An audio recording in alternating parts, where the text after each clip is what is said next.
Mr. Mullen. Stone services with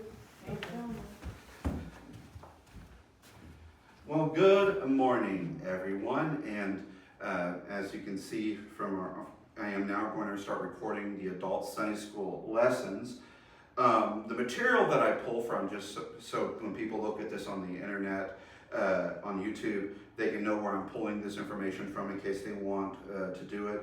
The lessons are provided by Enduring Word Bible. They have an app, but they have such wonderful commentary on the scripture. And I feel like it's really great for lessons. And once we are finished with Matthew chapter 22, which is what we're starting today, after we're finished with the book of Matthew, they'll then be doing a lesson study on world religions. But we are studying today Matthew chapter 22, and we're going to start in verse 1 of Matthew chapter 22, and it reads, "And Jesus answered and spake unto them again by parables, and said, The kingdom of heaven is like unto a certain king, which made a marriage for his son, and sent forth his servants to call them that were bidden to the wedding, and they would not come." The writers of the lesson write, Jesus continued to explain to the religious leaders and to the listening crowds, the danger of rejecting him. A wedding was, and often is today, the most significant social event of a person's life. The wedding of a prince would be a spectacular event. An invitation would normally be prized. This parable is similar to in many ways to the one found in Luke chapter 14, 15 through 24. Yet the differences between the two parables are even more evident. Most preachers will use a good story more than once and in different forms to suit different contexts. And this is no improbability in Jesus doing likewise. It seems strange that those invited refused an invitation to a royal wedding. This illustrates the principle that there is no logical reason God's good gifts should be refused. Moving on to verse 4.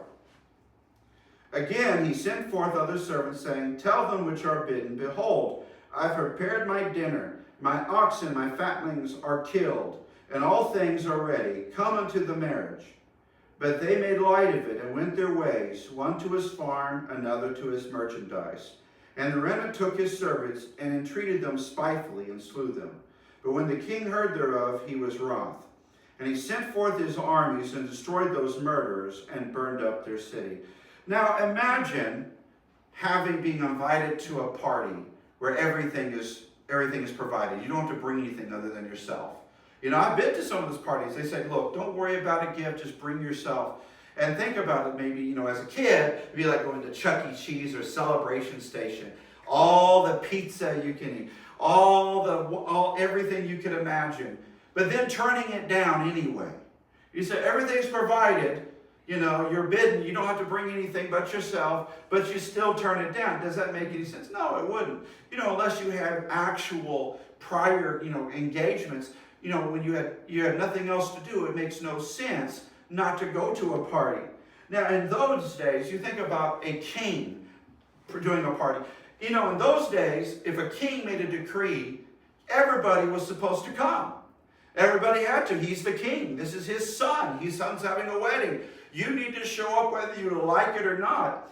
But instead, you had people that were out there not only mocking the servants who were just providing the message, they were even murdering them. And this is kind of course, Jesus illustrating, God sending out the prophets to Israel time and time again, and yet they were spitefully abused and even murdered.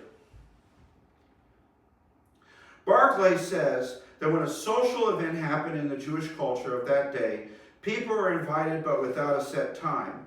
On the appropriate day, when the host was ready to receive the guests, they sent out messengers to say that all things are ready and it was time to come to the feast.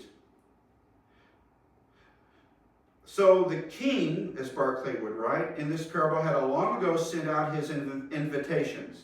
But it was not till everything was prepared that the final summons was issued and insultingly refused. All things are ready is the message of the gospel. You don't come to God's feast and prepare your own meal. He has made it ready for you. You come to receive. The reactions of those invited made no sense. but it does give an accurate description of the reaction of many to the gospel. Many make light of it. Others go back to their business. Spurgeon would write, "The rebel seems to say, 'Let the king do as he likes with his oxen and his fatlings.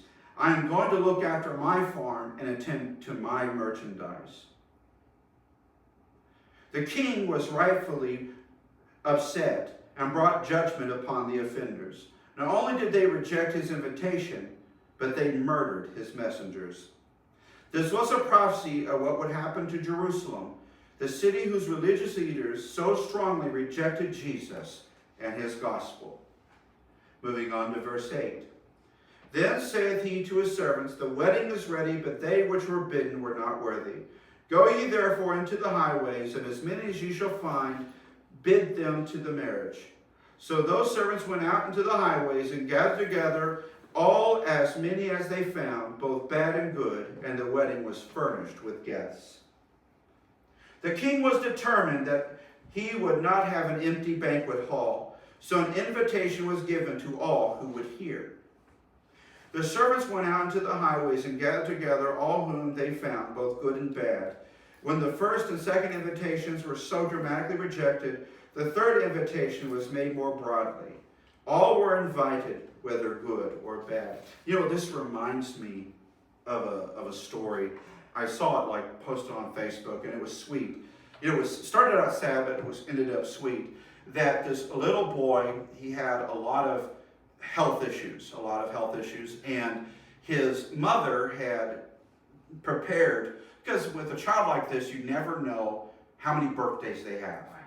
And so she rented out this skating rink and invited everybody she could invite from the school, and no one showed. And the people at the skating rink were so heartbroken over this, they invited their family, and they had all these people showed up, for this little boy, and of course it made his day, and of course everybody was crying and all that. But it's here it is. Even though they were determined that there would be a party for this boy, and that there would be many guests, and there turned out to be more, and lots of money was raised to help the mom, which I thought was really good. And it shows the kindness of people. Even though there's cruelty in the world, there is also kindness. But here's this king. He says, "You know what? If you don't come, I'm just going to grab anybody, just anybody."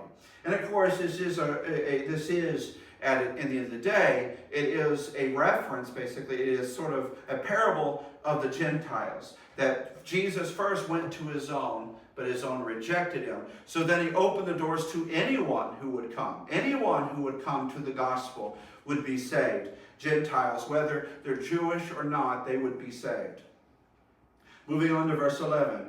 "When the king came in to see the guest, he saw there a man which had not a wedding garment. And he said to him, Friend, how comest thou hither, not having a wedding garment? And he was speechless.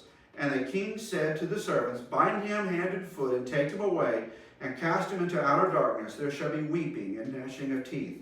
For many are called, but few are chosen." The king carefully examined his guests to see if they all wore the garments that were customarily offered to those attending a wedding feast. The man without a robe was conspicuous by his difference. He came inappropriately dressed, and the king noticed.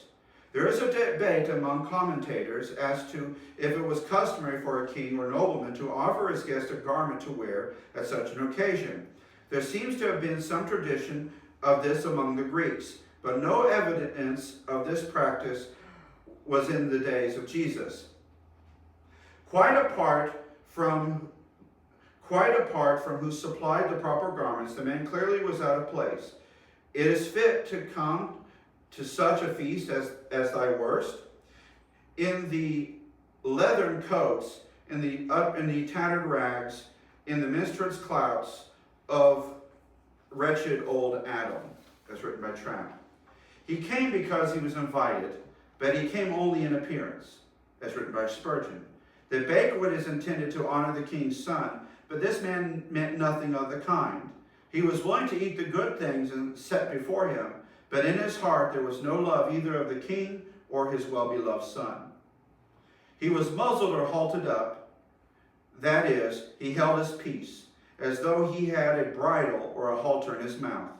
This is the import of the Greek word used here. The man who did as he pleased at the wedding feast, instead of honoring the king and conforming to his expectations, suffered a terrible fate. Spurgeon would write, he had by his action, if not in words, said, I am a free man and I will do as I like. So the king said to the servants, bind him, pinion him, let him never be free again. He made too free with holy things, he had actively insulted the king. This parable demonstrates those indifferent to the gospel, those agnostic,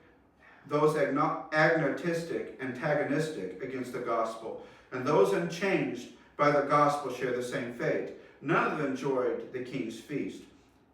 You know, this is like those that have a form of godliness but deny the power thereof. They have a head knowledge of Jesus, but they don't have a heart. They are good at following the world, the rules of the world, but when it comes to following the true gospel, they reject it. They reject it because it's not what they want. Well, at the end of the day, having a head knowledge is not enough. You have to have a heart knowledge of Jesus.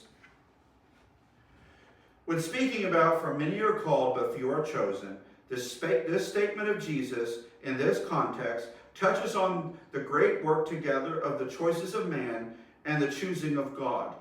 Why did they not come to the wedding party? Because they refused the invitation. Why did they not come to the wedding party? Because they were called, but not chosen. And that concludes today's lesson. Josh, when you were talking about the gift thing, I was thinking about, there's this thing that was going around TikTok for a while, and this